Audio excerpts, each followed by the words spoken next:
Assalamualaikum warahmatullahi wabarakatuh. Madayaw ug maayong adlaw kaninyong tanan. Magandang araw sa inyo lahat. Proverbs 19 verse 21 states, "Many are the plans in a person's heart, but it is the Lord's purpose that prevails." It took me 47 years to understand that my life was never meant to be only mine. Unlike others, I may not have been born just to chase happiness. For a long time, I questioned the weight of responsibility to my family, to my country, to everyone who called on me. Today, I have peacefully accepted that my life is unlike any other.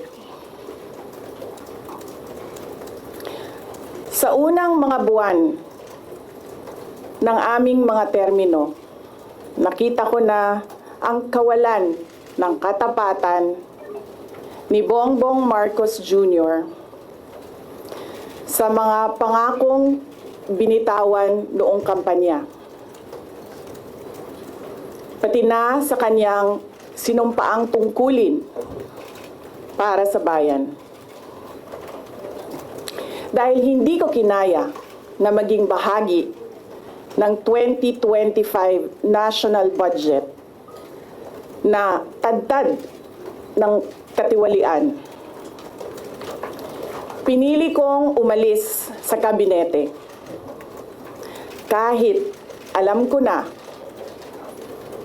mula pa noong 2023 na ang magiging kapalit ay ang aking impeachment. Mga kababayan, humihingi ako ng paumanhin. Patawad kung tinulungan ko mahalal si BBM bilang Pangulo ng ating bansa.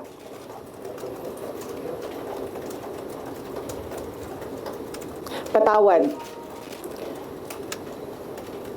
kung hanggang ngayon ay marami pa ring Pilipino ang nalulunod sa baha ng dahil sa malawakang korupsyon.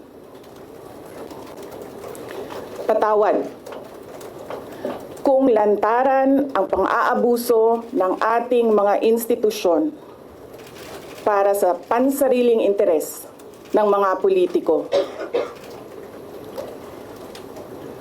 Patawad kung patuloy ang pagtaas ng presyo ng mga pangunahing bilihin habang nananatiling kapos ang kita ng bawat pamilya. Patawad kung wala man lang tayong tunay na seguridad sa pagkain.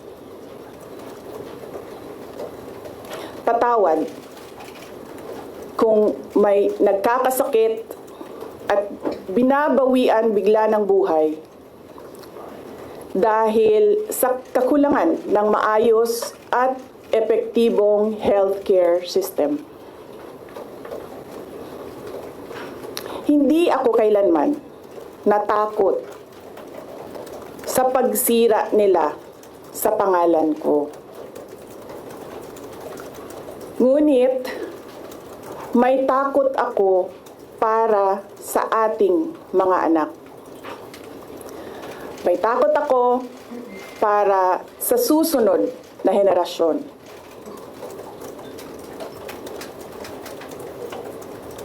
May takot ako para sa mga kababayan nating walang bahay sa ibang bansa.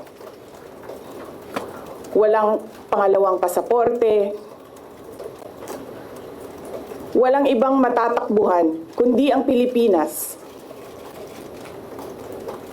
Kahit ito'y patuloy na nalulugmok sa kahirapan. Na ako'y kahadlok, nga moabot ang adlaw na dawaton na lang nato ang kapobrihon isip kapalaran. Nga maanad na ta sa sayop, nga mawad-an na lang ta og paglaom. Og labaw sa tanan na ako'y kahadlok,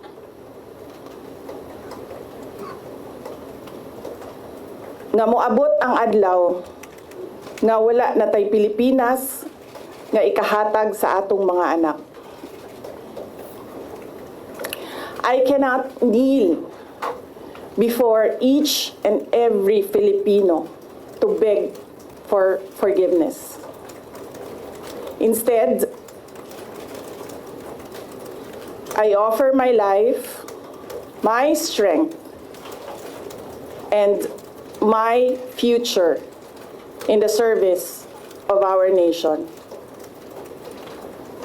Mga kababayan, ibalik natin ang tapang at malasakit para sa Diyos, sa bayan, at para sa bawat pamilyang Pilipino. Ako si Sara Duterte, tatakbo bilang Pangulo ng Pilipinas. Syukran.